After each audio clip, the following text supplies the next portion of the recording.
Le début d'une émission de radio est comme le début d'un amour. On est au tout début. C'est le tout début. Tout le temps est devant nous. La suite nous est inconnaissable et pourtant elle nous attire. On a peur. On voit les cadrans. On voit l'heure. Le temps qui va peut-être manquer. On voit le silence. On voit l'imprévu, l'inattendu. Les invités qui ne viendront peut-être pas. Les musiques qui ne seront pas déclenchées au bon moment. Nos propres moments de défaillance. Les questions qui tomberont à plat. On voit tout ça à la radio et on est attiré par cette peur. L'attraction qu'on ressent est indémêlable de cette peur. On est à la radio comme dans l'amour. C'est le commencement qui va décider de la suite, de si vous allez choisir de partir ou bien de rester. Ce soir, on est au commencement. On est quelque part. On est seul, dévoré par des sensations, des désirs, des sentiments tenus secrets et à l'écart. Et bientôt, on va commencer à parler. J'aime le début d'une émission comme j'aime le début d'un amour. Dès les premiers instants, quelque chose se déploie qui n'était pas là au départ. Quelque chose qu'on ne soupçonnait pas et qu'on va créer. Ça commence toujours comme ça, par l'entrée de ma voix dans une autre vie que la mienne. Ma voix se fond à d'autres vies, d'autres corps, à d'autres histoires.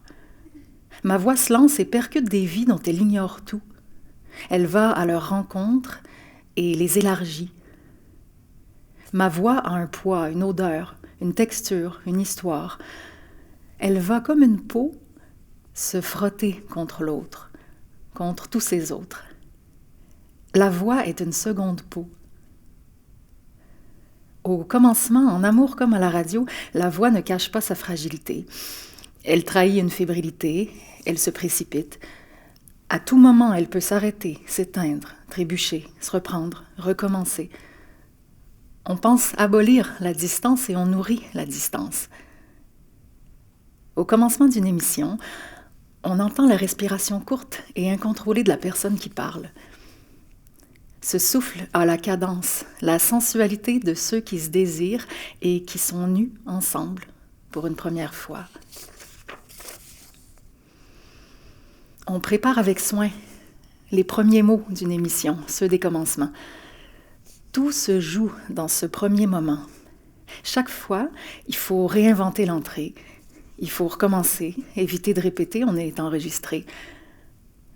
L'amour, lui, ne s'enregistre pas. Il n'est inscrit nulle part qu'on a aimé, qu'on a terriblement aimé. Ce sont souvent des choses, les noms de celles et ceux qu'on a aimés, qu'on garde pour nous. Tapis, secrètes, enfouis. La vie d'une voix est de courte durée. L'émission va se terminer et la voix disparaître, s'évanouir. À la radio, on a très peu de temps pour laisser une trace, pour faire naître une histoire entre nous, faire en sorte que la voix, une fois éteinte, demeure en suspens dans le silence qui va suivre.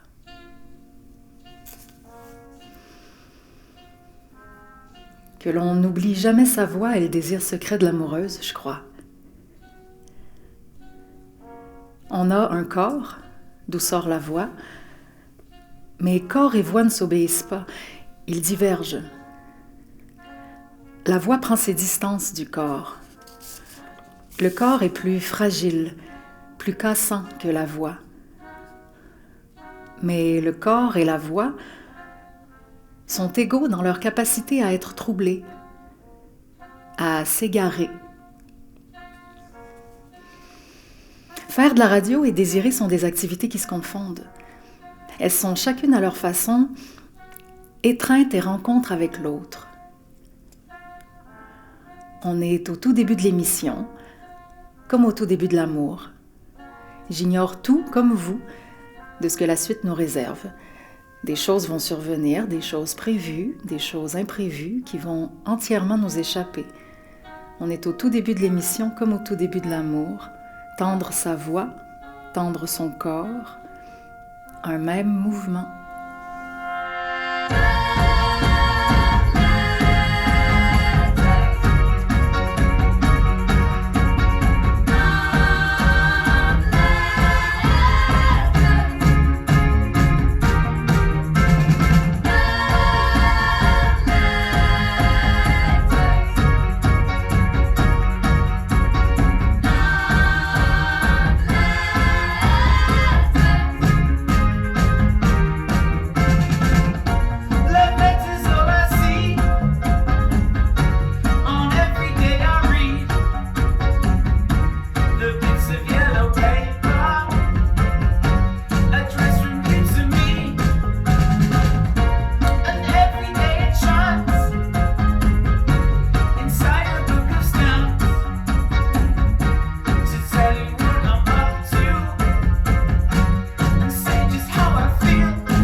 Il ne m'est jamais arrivé de désirer un homme d'une manière aussi raide et sauvage. Il est grand, élancé, décharné, mais il occupe tout l'espace. Son corps se déchaîne avec une retenue, une gêne qui tout de suite m'émeut. Il ne veut pas être regardé, tout de suite ça se voit, il est regardé. C'est que quelque chose l'habite qu'il ignore, et je pense peut-être qu'à force de l'observer, de me rapprocher, je vais lui arracher quelque chose. Quoi, je ne sais pas. Je ne sais pas ce que je pense, car à cet instant précis, je ne pense à rien d'autre qu'à le retenir quand tout ça sera terminé. Je n'ai pas d'autre souvenir de ce soir-là que l'anticipation de son départ, la terreur dans laquelle son départ va me jeter. Je l'observe, il m'obsède, il n'en sait rien. Il joue pour nous tous à la fois, mais je me convainc qu'il joue davantage pour moi. Est-il beau? Ça n'a pas d'importance. Je décompose son corps en chacune des parties qu'il compose. Ses mains, agiles, dansantes, fragiles. Ses bras, élancés, violents et tendres. Sa nuque, interminable et frêle. De là où je l'observe, je distingue mal ses lèvres, son torse sous son veston, ses cuisses sous son pantalon beaucoup trop large. Les mouvements de son corps contrastent avec la fermeture totale, absolue de son visage. Mais son corps, lui, appelle à être pris, à être caressé. Il se frise quand la musique l'effleure. Et c'est pourquoi son corps tient tout entier dans mon regard. Les notes qu'il joue font comme tomber de lui, et elles ne m'intéressent au fond que parce qu'elles pointent vers son silence, et qu'il est lui la seule vraie musique, la seule que moi, ce soir, j'entends. Je me demande ce qu'il adviendrait si le mouvement quittait son corps, ce qu'il en resterait. Une histoire que je ne connais pas encore, qui est là, encabanée, inaccessible, que je ne connaîtrai peut-être jamais. On ferme les lumières. Les artistes viennent saluer le public. C'est la fin du spectacle. Une fois, 2 fois peut-être ils saluent, mais sans conviction, comme gêné de se retrouver là, comme gêné par son corps, qui n'est plus en mouvement et le laisse seul avec son histoire. Je sors vite pour ne pas le manquer. Il rejoint le public et les artistes restés dans le bar pour discuter. Je le vois même en lui tournant le dos. Il dégage à la fois une forme d'intempérance et une grande retenue. Pas moi, pas de la même manière. Il discute avec les musiciens. Il ne va vers personne d'autre. Il rigole. Son corps retrouve un certain mouvement. Son visage. Il a le visage aussi fin que le corps, étiré, fatigué, l'œil noir, profond et un peu vitreux.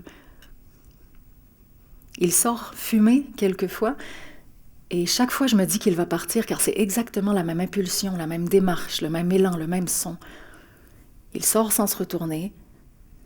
Je me dis qu'il est parti et je me reproche d'avoir manqué de courage, de m'être tenue à une telle distance de lui dans des conversations que je n'écoute pas. Heureusement, il revient. Je l'observe.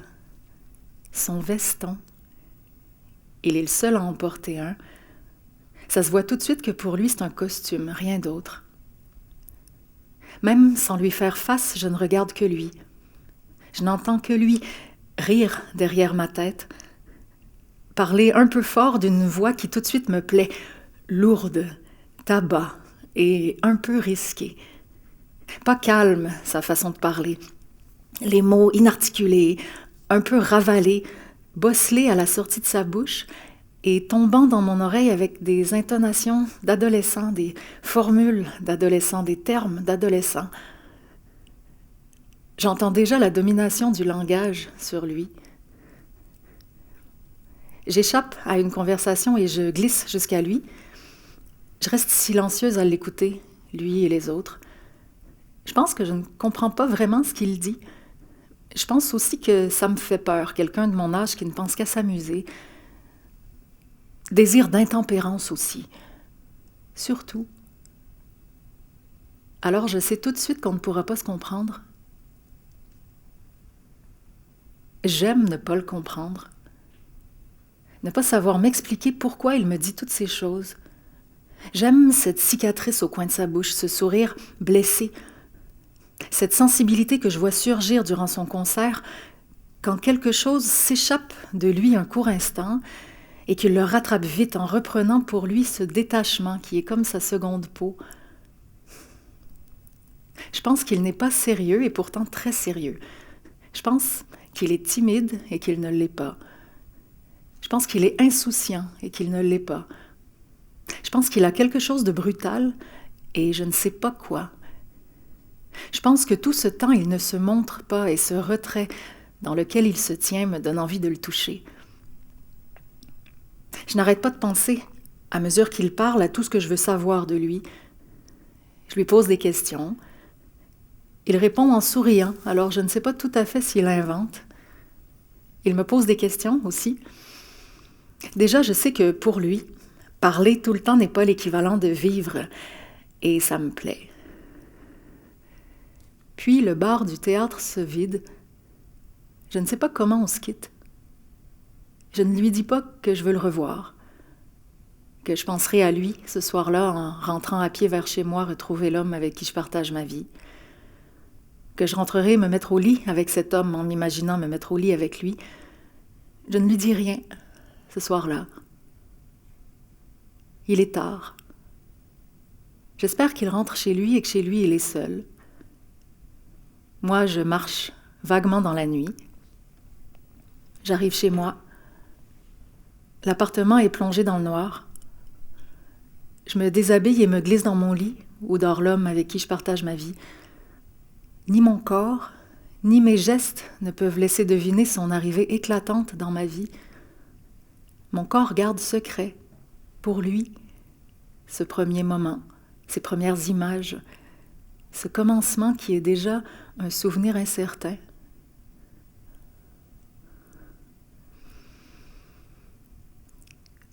J'attends quelques jours pour lui écrire.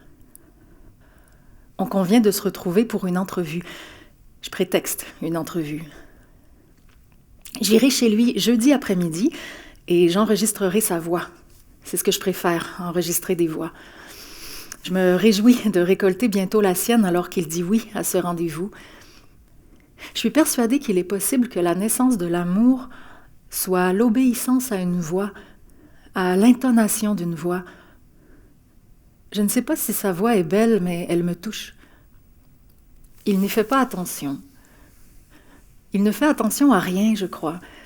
Et je suis certaine que je me trompe, mais jamais je ne le vois faire attention à autre chose qu'à l'âme de son instrument.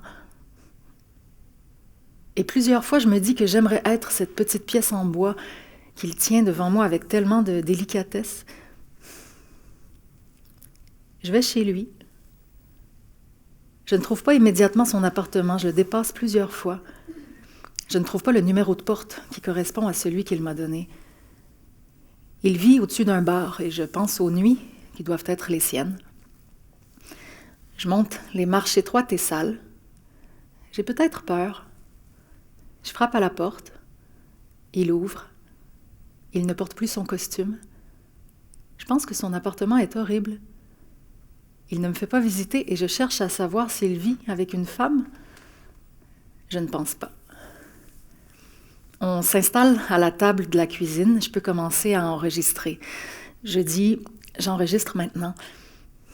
Je lui pose quelques questions un peu ridicules que j'imagine à partir de notre seul échange.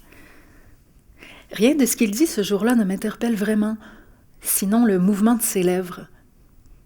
J'enregistre avec mes écouteurs sur la tête, ce qui me sépare un peu de lui et dissimule ma gêne. De là, j'observe les traits délicats et durs de son visage. Il a de grands yeux sombres, affligés et timides qui me bouleversent. Des paupières si fines qu'elles menacent de dévoiler ses yeux. Il y a chez lui une grande pudeur dissimulée et une inconvenance affichée. Je détourne les yeux en réajustant le volume de mon enregistreur, incapable de soutenir son regard. J'ai peur de moi plus que de lui. On termine l'entretien. J'éteins l'enregistreur. Alors de lui, je ne sais absolument rien. Lui, il a l'impression d'avoir tout dit, ça se voit dans sa manière d'être abattu. Je m'applique à prendre une photo de lui et mon regard sur lui le rend mal à l'aise. Il ne prend pas la pose, il ne sourit pas, il va jusqu'à fermer les yeux. Je range mon matériel, mais je n'ai aucune envie de partir. On discute encore un peu, puis je pars. Je descends l'escalier raide et mal éclairé. C'est la fin de l'après-midi. Je rentre chez moi pour réécouter sa voix. En réécoutant sa voix, j'ai la sensation d'entrer dans sa vie et dans tout ce qu'il n'a pas dit.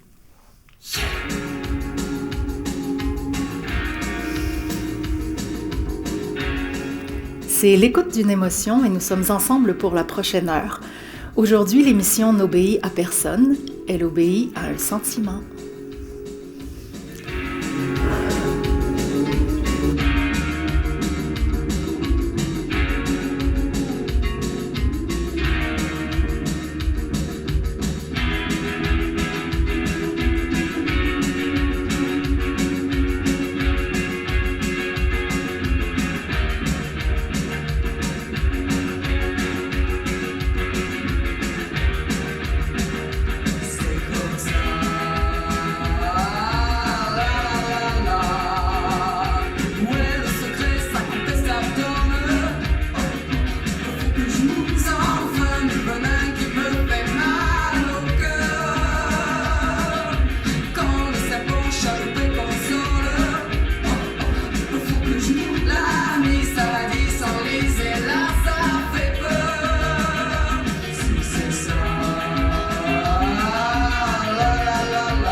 Je lui ai réécrit le lendemain.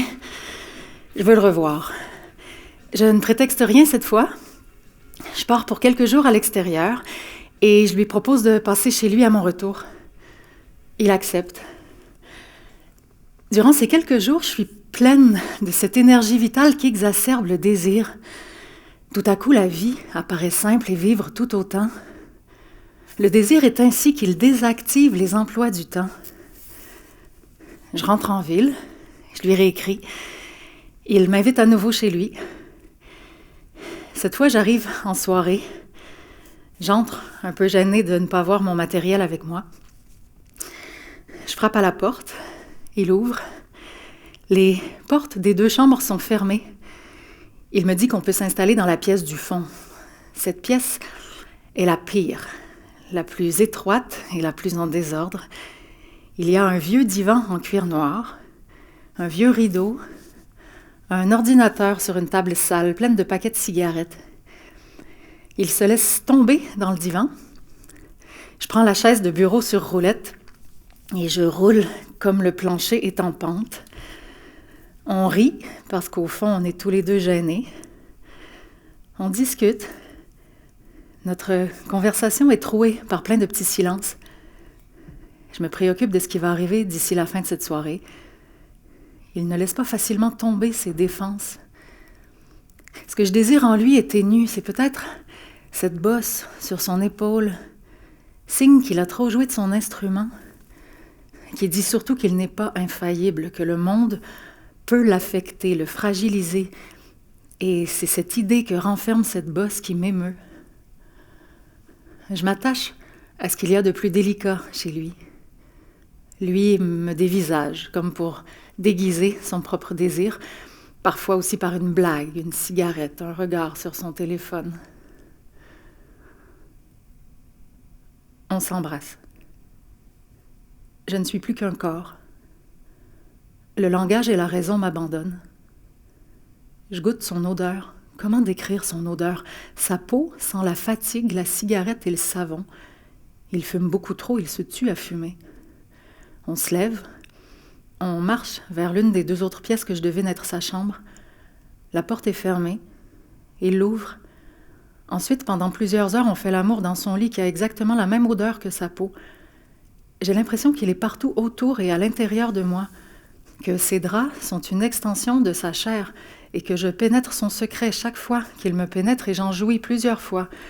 Cet excès, cette fureur me donne l'impression d'échapper au monde. Lui, je le vois se lever après l'amour, sa silhouette frêle comme seul costume, à nouveau loin, inatteignable et tout en contrôle. L'instant d'avant, il frissonnait de plaisir alors que je le tenais entre mes mains, entre mes cuisses, entre mes lèvres. Dans l'acte sexuel, il demeure silencieux. Je parle un peu, mais lui ne dit rien. Seul son souffle parle pour lui, s'accélérant constamment, devenant plus fort, plus chaud, plus saccadé, plus incontrôlable. Ce silence, d'abord me terrifie, puis me plaît, beaucoup.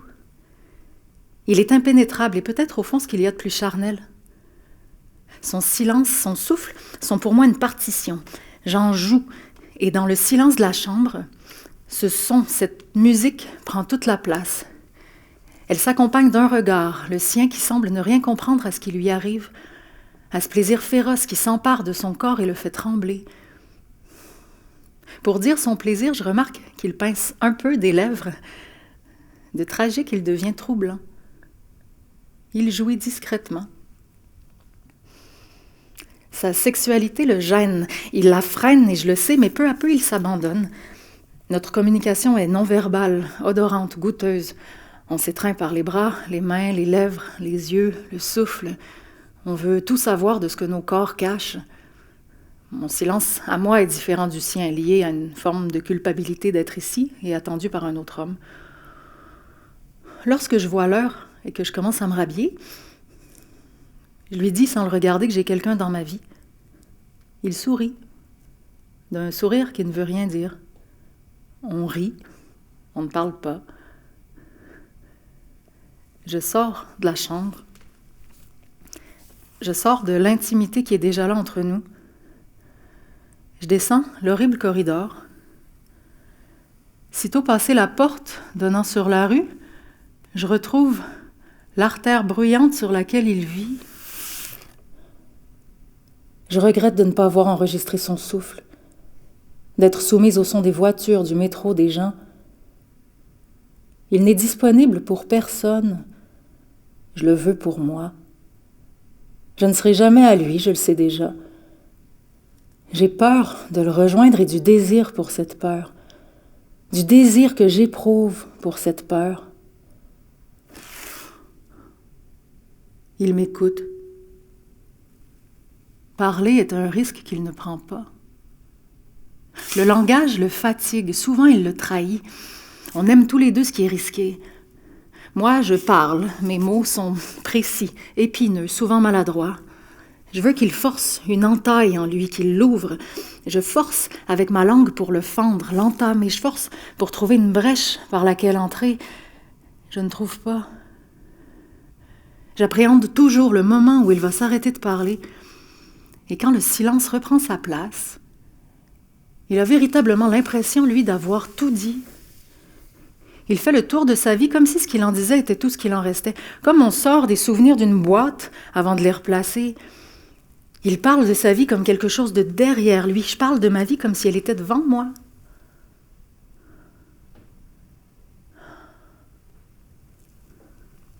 N'avoir rien à se dire est peut-être au fond ce qui me ramène à lui. Il porte des vêtements immenses que je déteste.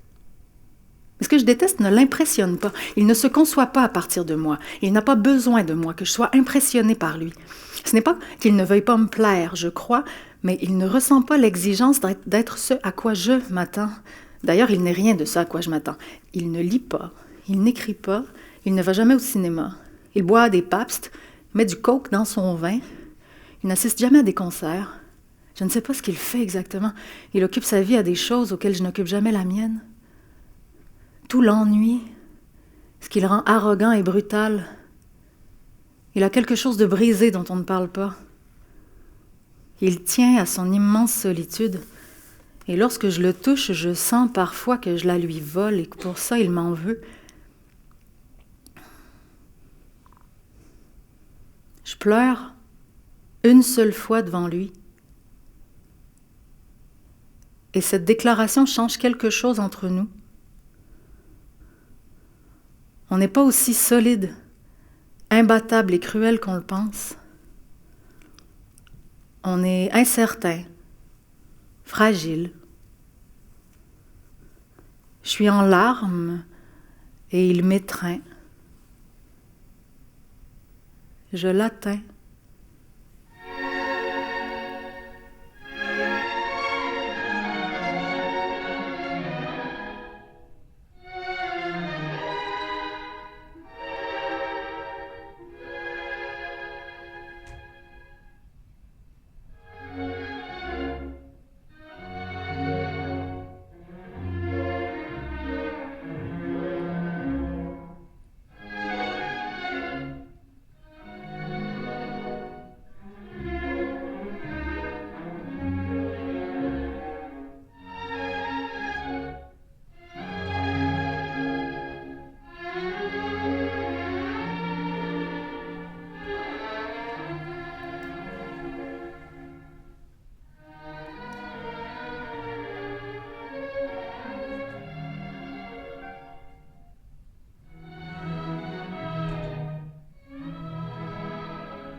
Il existe bien 2 photographies de lui sur lesquelles j'apparais moi aussi d'une certaine façon. C'est moi qui les ai prises. C'est mon regard, mon œil tourné vers lui qu'on peut voir si on s'est regardé. La première photo est sombre. Il est debout dans la cuisine de son petit appartement. On voit les armoires vert pomme en arrière-plan reflétées par un grand miroir. Ce miroir nous fait voir son dos, sa nuque, son instrument à l'avant-plan. Il a les yeux fermés, les sourcils froncés, une casquette. On n'est pas encore des amants quand je prends cette photo. C'est quelques semaines plus tard que j'ai touché ses mains, son visage, son corps pour la première fois. Des mois sont passés ensuite sans que vraiment on le réalise. J'ai pris 2 photos de lui sur lesquelles on voit qu'il ne me regarde pas. Il a cette qualité qui est pour moi admirable, qu'il fait passer d'un monde à l'autre sans chercher immédiatement à en adopter les codes, les manières d'être, de paraître, de parler, de bouger, d'interagir. Il refuse d'être autre chose qu'une addition incongrue de ses origines, marquée par une adolescence en banlieue et par une vie de musicien classique. Le jour, il joue du bac. La nuit, il ne dort pas. Il joue aux jeux vidéo. Je me reconnais dans cette personnalité de l'entre-deux, dans cette indétermination, dans ce refus de ne faire qu'un. C'est peut-être aussi ce qui m'a mené jusqu'à lui. Cette envie d'être déraciné. Ce désir de me perdre un peu et dans cette perte de soi, l'entraîner. Pour moi, sa désinvolture demande du cran. Mais peut-être chez lui, relève-t-elle surtout d'une incompréhension sur comment les choses se jouent vraiment. Je nous crois furieux et aveugles, chacun à notre façon, déraisonnables. Durant ces 9 mois où on se voit, il ne me demande jamais rien. Je ne sais pas s'il accepte ma situation, on n'en parle pas. Une seule fois, au volant de sa voiture, il se met en colère contre moi. Je n'ai vécu jusqu'ici ni souffrance, ni blessure, ni détresse, ni angoisse avec lui. Et c'est ce jour-là, dans la voiture, que je comprends que notre histoire ne peut plus durer.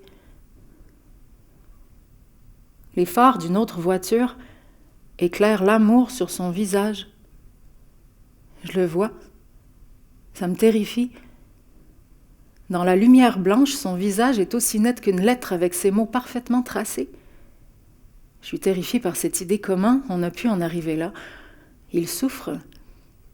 Je ne sais pas quoi répondre. Je le regarde parler à demi-mot, dans le noir étouffant, confus, les yeux fuyants, en colère de devoir parler, de ne pas pouvoir laisser au silence la tâche de faire, de dire.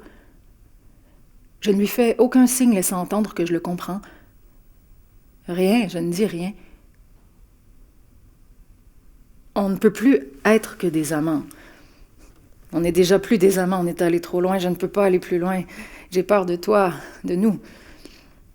On n'a rien à faire ensemble.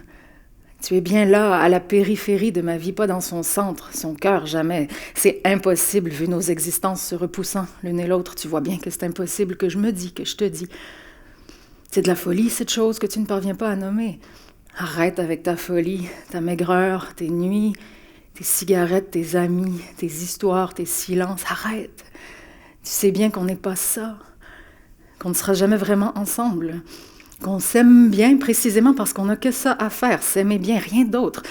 Pas de plan, pas de matin heureux, pas de soirée d'angoisse, pas d'attente, pas de crise, pas d'ennui, pas de routine, rien de tout ce qui depuis le début nous dégoûte et nous réunit. Oui, nous dégoûte. Rappelle-toi, cette vie nous ennuie.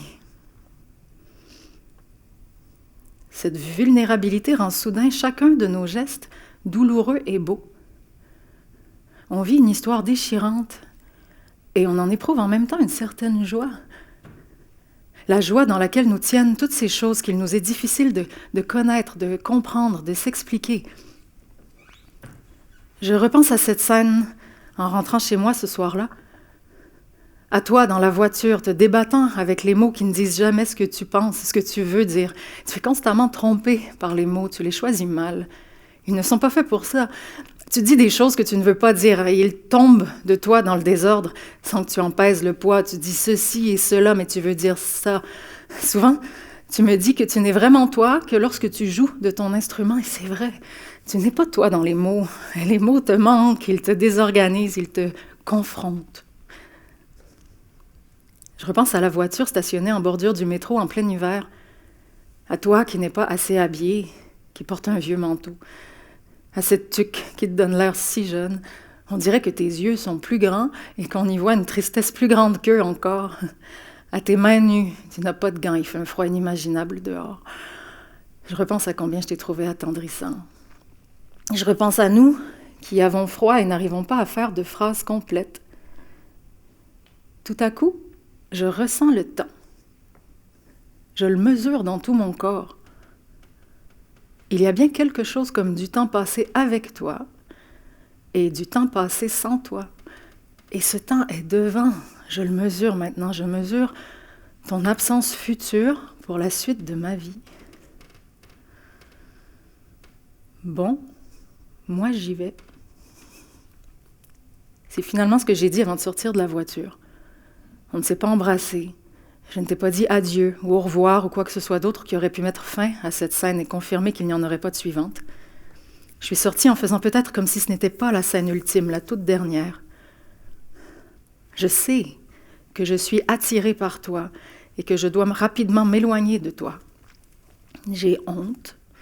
Je suis humiliée de me retrouver dans cette confusion. Lorsque je repense à cette nuit-là, le son vociférant de la rame de métro me revient. Je me revois dans le wagon, entourée de gens dont je suis certaine qu'ils rentrent chez eux retrouver la vie telle qu'ils l'ont laissée, suivant le mouvement régulier de l'existence auquel fait croire l'habitude, jusqu'à ce qu'on n'en puisse plus de l'habitude, de la permanence acquise, jusqu'à ce qu'on veuille la déranger, la disloquer, la faire éclater, qu'on ne puisse plus se contenter de ça, de cette vie agencée, rapidement trop ajustée, trop serrée pour contenir tout ce qu'on veut être, cette vie ancrée, réglée, sans rien qui brûle, qui vaille, qui nous fasse sentir vivants. Je me revois dans le métro, chercher des êtres qui, comme moi, ont besoin de se mettre en danger. Là, je revois tout ce qu'on a vécu. Je pleure doucement dans mon foulard. J'arrive à la maison. En fermant la porte derrière moi par souffrance et culpabilité mêlées, j'oublie tout. Il est 19h48.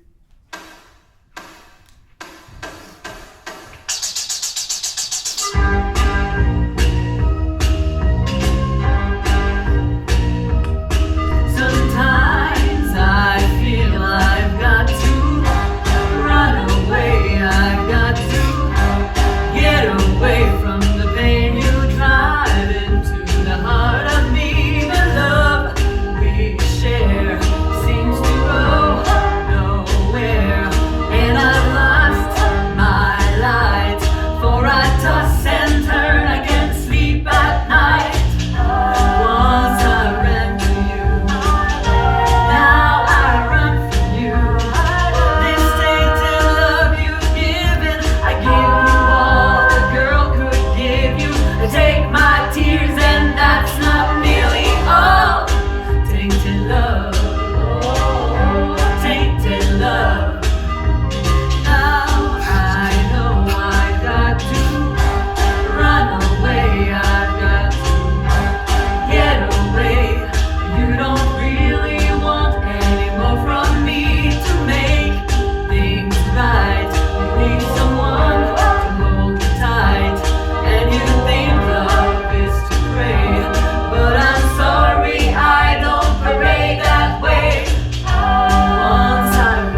C'est l'écoute d'une émotion.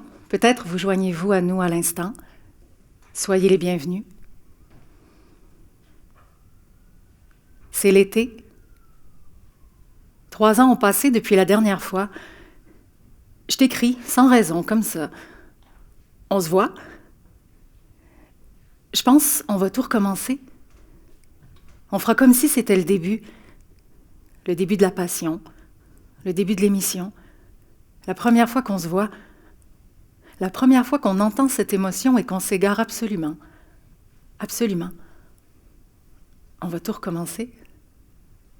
À partir de maintenant, on ira où? Dis-moi, on ira où? C'est la même question à chaque début d'émission, la même peur, le même désir, la même incertitude. Je pense, à partir d'ici, on va tout réenregistrer. Tous les mots, tous les silences. Comment le désir revient? L'entrée fracassante du désir après sa sortie fracassante. Son retour sur ses pas. Ses talons qui remontent dans l'escalier de bois. L'irruption du désir, d'un désir qu'on croyait mort, dont on croyait être enfin débarrassé, qu'on prenait pour mort, oui, qu'on va déterrer, qu'on va sortir de là, qu'on va secouer. Toi et moi, on a étouffé notre désir. À partir d'ici, on va tout réenregistrer. À partir de maintenant, on va tout conserver, tout consigner, tout retranscrire. On va parler dans les micros, se placer pour les photos, écrire et ne rien effacer, ne rien déchirer, ne rien retourner. À partir de maintenant, on va tout dire, tout répéter, multiplier les mots, les éclater, les briser pour en fabriquer d'autres qui nous iront mieux, qui seront les nôtres, qui parleront mieux de nous, de ce qu'on est, de ce qu'on sera, qui parleront pour nous. On va épuiser le langage à force d'interroger ta langue avec la mienne, ma langue avec la tienne. Notre désir va vider le langage. On va le déchirer et devoir trouver un autre langage. On en aura assez du langage rapidement. Tout recommencer, tout réenregistrer, dire tout ce qu'on n'a jamais dit et qu'on a toujours su. Cette histoire, on va la reprendre là où on l'a laissée, là où on s'est laissé. Je dis, on se voit? Tu dis oui. Je pense qu'on devrait revenir sur nos adieux. Ils étaient sérieux, ces adieux. On a bien disparu quelques années avec eux. C'était de vrais adieux. Oui, voyons-nous, c'est d'accord. Dimanche ou mardi ou mercredi, un jour ou l'autre, voyons-nous. Ce jour enfin arrive. Tu dis, je veux partir d'ici. Recommencer ailleurs. Partir pour aller où? Pour faire quoi? Pour devenir qui? Tu partirais avec qui? Tu partirais seul. C'est la seule façon de partir seul. Tu laisserais quoi derrière? Tu te retournerais, tu crois? Tu te souviens quand on s'était pas retourné, tu te rappelles? Oui, je me souviens, c'était l'hiver. Il faisait froid. Je dis, je suis venue te dire que je veux recommencer, tout réenregistrer. Si c'était possible, je te le demande, reprenons du début. Tu te tiens à distance. Je pense, je ne me vois plus dans ton regard. Je ne m'y reconnais plus. Et pourtant, c'est bien toi qui es là. C'est quoi, cette distance? Cette distance sans fin entre toi et le monde, entre toi et moi. Je peux poser des questions? Une question, je peux. Tu dis que tu évites les questions. Tu ne dis pas que les questions te font mal. Tu dis que tu ne t'en poses pas. Je dis, je ne te crois pas. J'aimerais savoir si tu m'as aimé. S'il en reste quelque chose, comme un vestige, un vertige. Quand je m'approche de toi, est-ce que quelque chose se ravive? Je voudrais te poser cette question si, à l'évanouissement complet du désir, à la disparition du désir, tu crois? Tu réponds, je veux m'amuser. Je veux la légèreté totale, penser à rien. Je dis, je ne te crois pas. Ton étrange et pénible désir d'amusement est une faiblesse et j'aime cette faiblesse. Tu as peur de mon jugement sur ta vie et tu as raison, parfaitement raison. Je veux ta main dans la mienne. Pas toi? Tu soupires. Je pense, c'est quoi cette fatigue dans ton visage? C'est quoi ce gris? C'est quoi cette fragilité en plein visage, en plein corps, dans ta voix? Il veut dire quoi ton corps quand il vacille? Il parle de quoi? Il parle à qui? À moi? Ton corps, à qui il parle maintenant? Qu'est-ce que tu fais? Comment tu vis? Qui te fait rire, te fait pleurer? Qui te questionne sur qui tu es? Qui, à part moi? Qui t'imagine, t'invente à part moi? À qui tu échappes? Plus je te regarde et moins je te reconnais. Même corps, même présence, même physique, même démarche. Et pourtant, ce n'est pas toi. Je vois bien que ce n'est pas toi. C'est qui celui-là? C'est quoi ce t-shirt? C'est quoi ce short? C'est quoi ces running? Tu es qui, toi? Dis-moi, tu es qui maintenant? Faut te lire entre les mots, entre les lignes. Ils sont où les mots? Ils sont où les lignes? On commence par où pour te suivre des yeux? De quoi on parle? On parle pour rattraper le temps. On fait la chronologie de nos vies. On dit j'ai fait ceci, on dit j'ai été là. On s'invente des petites histoires. Tu as fait quoi? Tu as vu qui? Tu as été où? Tu as été qui tout ce temps? C'est quoi ce silence sur ta vie?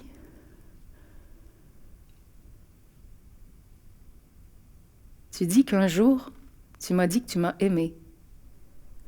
Tu dis qu'un jour, tu m'as dit ça. Tu dis que ce jour a existé.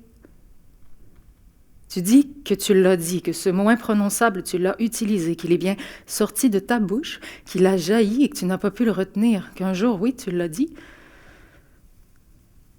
Redis-le encore, pour que je l'entende. Comment ça se dit, ce mot? Comment tu le prononces? Quel effet ça fait dans ta bouche? Comment ça frise ta lèvre? Comment ça fait pleurer ou scintiller tes yeux? D'où ça part en toi, ce mot? Par où ça remonte? Redis-le, s'il te plaît. Tu dis non. Tu dis tu veux tout maintenant et je ne peux pas. Je ne peux plus maintenant. Tu dis c'est trop tard sans dire c'est trop tard. Donc, tu dis des choses que je n'entends pas. J'en suis encore à ces mots. Je ne peux pas. Ces mots-là, c'était les miens d'abord et je crois qu'ils t'ont fait mal. Ce sont les tiens maintenant. Je ne peux pas. Je ne veux pas d'une histoire avec toi. C'est contre moi qu'ils se retournent maintenant, ces mots. Tu me les prends et tu les retournes contre moi. Tu dis plus jamais d'histoire avec toi. Combien je les trouve insupportables, ces mots terribles. Je ne veux plus t'écouter, je ne t'entends plus, je ne veux plus t'entendre. Je crois mourir quand je vois le désir partir avec toi. Comprendre que tu veux partir, que tu vas partir ailleurs, qu'il n'y aura pas de finale, que ce ne sera pas celle que j'avais prévue.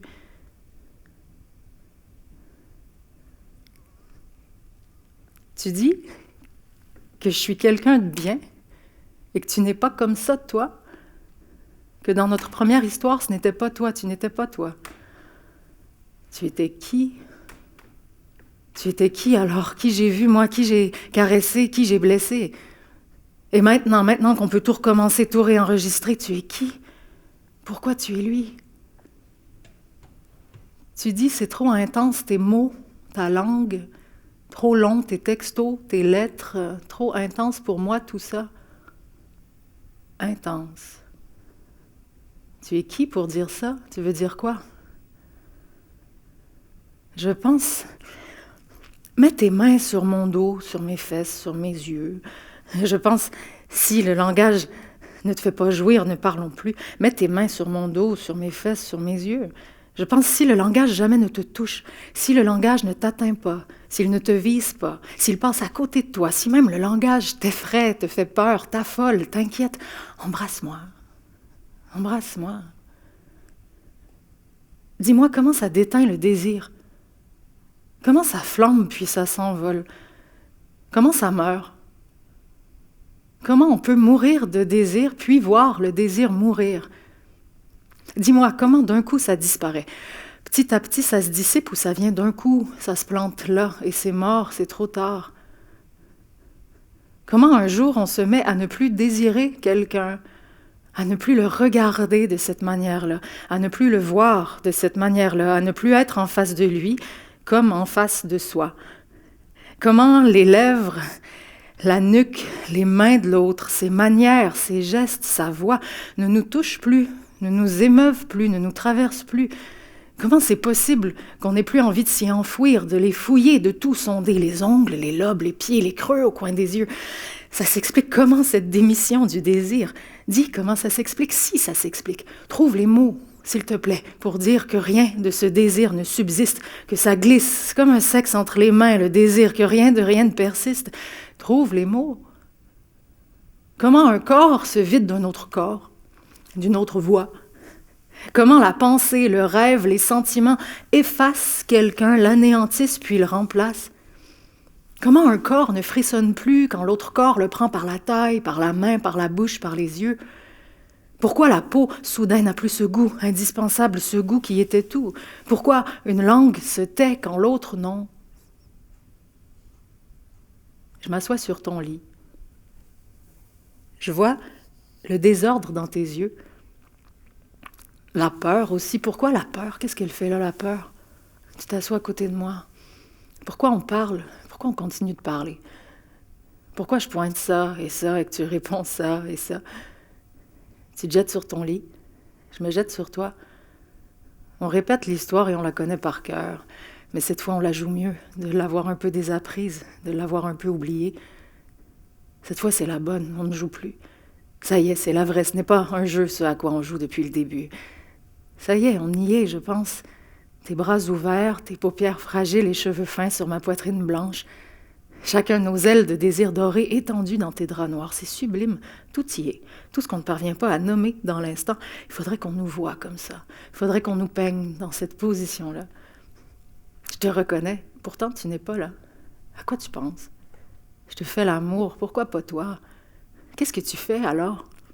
Pourquoi tu me demandes ce que je fais là? Pourquoi tu veux savoir ça? Est-ce que je dois répondre par des mots?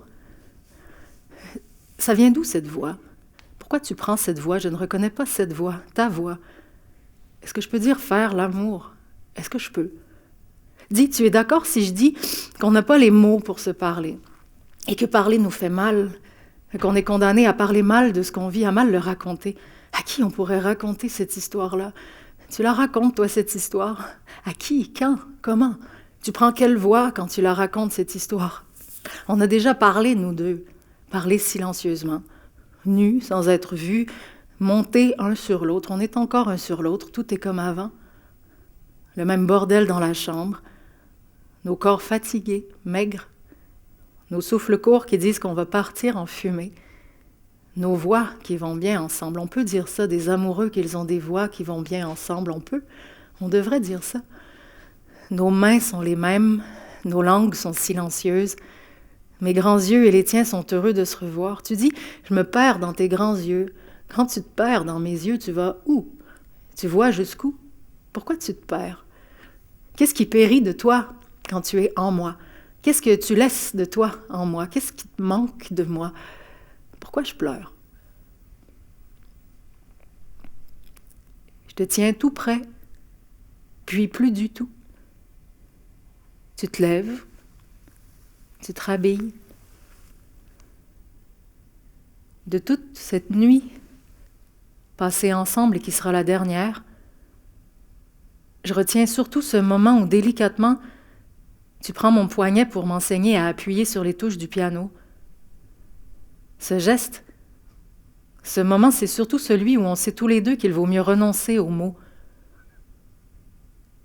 Ce moment où je sais, en sentant ton corps à nouveau et pour une dernière fois contre le mien, que sans jamais t'avoir compris, sans avoir trouvé les mots pour te le dire, j'ai éprouvé de l'amour pour toi.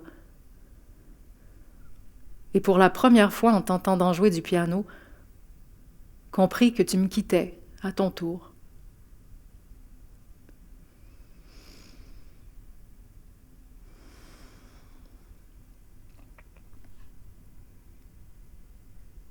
Je n'aime pas les fins d'émission.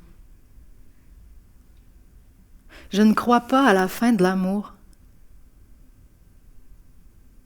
J'aimerais pouvoir imaginer une émission qui demeurerait inachevée, qui n'arriverait pas à sa fin. Il n'y aurait pas de mot de la fin, pas de conclusion, pas de finale, pas de remerciement, pas de salutation quant à la prochaine émission. Une émission dont je n'aurais pas prévu la fin. Au tout début, je n'aurais rien su de comment ça allait se terminer, sur un mot, une musique, en plein milieu d'une phrase, dans le mouvement, dans l'élan en suspens. Une émission sans fin, comme une émotion.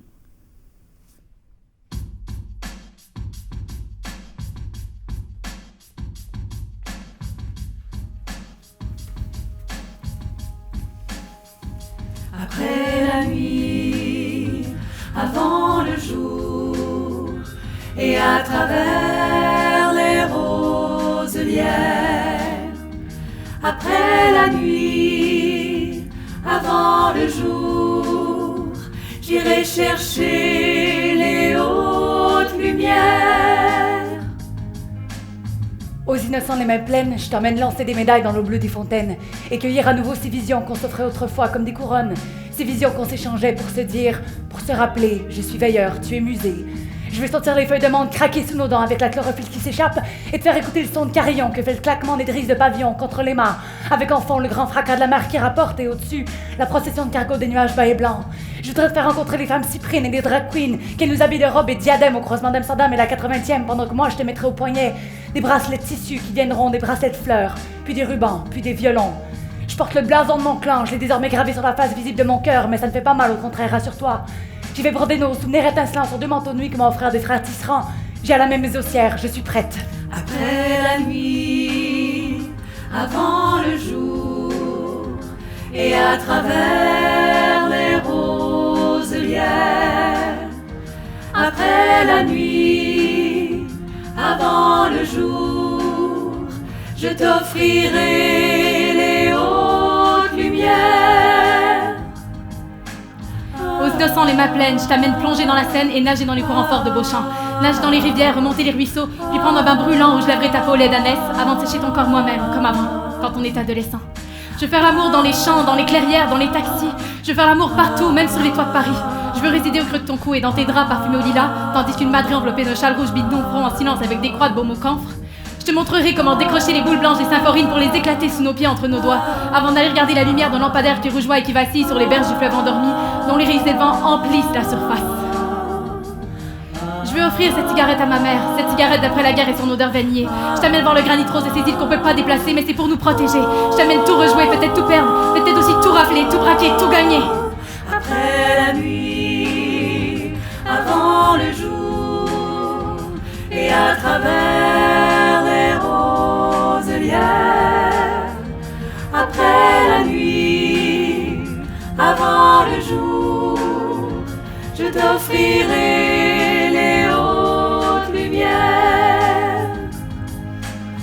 Aux innocents les mains pleines, je t'emmène voir Tolède, Cavour, Sienne et Navone, toucher la faïence des rues de Lisbonne et le marbre blanc lisse et brillant des palais. Je veux entendre les salames des chauffeurs et qui nous crient « Les enfants, je vous emmène à Orléans si ça vous plaît ».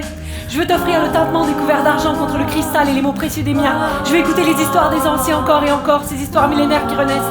On s'est connus il y a 3000 ans, on se retrouve maintenant et nos enfants feront de même. Je t'emmène loin des rires de la colère, loin des regrets, loin des nausées. Je t'emmène loin de la barbarie et des odeurs de kérosène brûlé. Je t'emmène courir après les filles, après les garçons, après les rêves et contempler les vivants, ces gens qu'on croise parfois et qui nous font tomber amoureux pour 2 pour 3. On doit encore parcourir la terre, on doit trouver 100 000 sœurs et 100 000 frères pour plus jamais être seuls dans les cimetières. Alors sur la colline du Palatin, par-dessus les dômes byzantins, bientôt nous serons postés. Nous armerons nos flèches de diamants pour devenir sagittaires et décrocher les hautes lumières. Après la nuit, avant le jour, et à travers les roselières.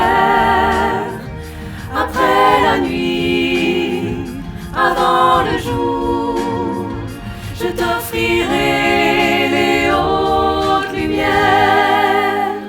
Après la nuit, avant le jour, et à travers